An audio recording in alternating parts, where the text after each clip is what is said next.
ನಮ್ ಗೆಳೆಯ ನಿನಾಸಂ ಕಿಟ್ಟಿ ಸಿನಿಮಾವನ್ನ ಬಹಳ ಮುತುವರ್ಜಿಯಿಂದ ನಿರ್ದೇಶನ ಮಾಡಿದ್ದಾರೆ. ರಾಜ್ಯಾದ್ಯಂತ ನವೆಂಬರ್ 14ಕ್ಕೆ ಬಿಡುಗಡೆ ಆಗುತ್ತೆ. ನಮ್ಮ ಕರಾವಳಿ ಭಾಗದಲ್ಲಿ ಕೂಡ ಮಂಗಳೂರು, ಉಡುಪಿ, ಮಣಿಪಾಲ, ಬೇರೆ ಬೇರೆ ಭಾರತ್ ಸಿನಿಮಾಗಳಲ್ಲಿ ಅದು ರಿಲೀಸ್ ಆಗ್ತಾ ಇದೆ. ದಯವಿಟ್ಟು ಈ ಸಿನಿಮಾ ನೋಡ್ಬೇಕು, ಅದನ್ನ ಗೆಲ್ಲಿಸ್ಬೇಕು. ಯಾಕಂದ್ರೆ ನಮ್ಮ ಕರಾವಳಿ ಅನೇಕ ಸಿನಿಮಾಗಳನ್ನು ರಾಜ್ಯದ ಎಲ್ಲ ಜನತೆ ನೋಡಿ ಗೆಲ್ಲಿಸ್ತಾ ಇದ್ದಾರೆ. ಹಾಗಾಗಿ ಕರಾವಳಿಯ ಪ್ರೇಕ್ಷಕರ ಜವಾಬ್ದಾರಿ ಇದು. ರಾಜ್ಯದ ಮೂಲೆ ಮೂಲೆಗಳಿಂದ ಬರುವಂತಹ ಹೊಸಬರ ಸಿನಿಮಾವನ್ನ ನಾವು ನೋಡ್ಬೇಕು, ಪ್ರೋತ್ಸಾಹಿಸಬೇಕು, ಗೆಲ್ಲಿಸ್ಬೇಕು. ಅದರಲ್ಲೂ ಸ್ಪೆಷಲ್ ಆಗಿ ನಾನು ಹಿಕೋರದ ಬಗ್ಗೆ ಹೇಳೋದಾದ್ರೆ, ಹಿಕೋರ ಒಂದು ಸಾಮಾನ್ಯ ಸಿನಿಮಾ ಅಲ್ಲ.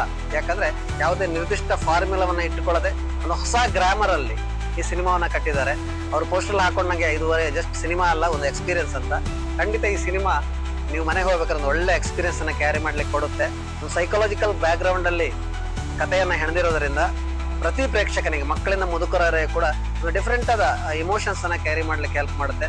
ದಯವಿಟ್ಟು ಬನ್ನಿ, ಸಿನಿಮಾ ನೋಡಿ, ನಾನು ನೋಡ್ತೀನಿ, ಎಲ್ಲರೂ ನೋಡಿ ಈ ಸಿನಿಮಾವನ್ನ ಗೆಲ್ಸೋಣ. ಹಿಕೋರ ಮರಿಬೇಡಿ, ನವೆಂಬರ್ 14ಕ್ಕೆ. ನಮಸ್ಕಾರ.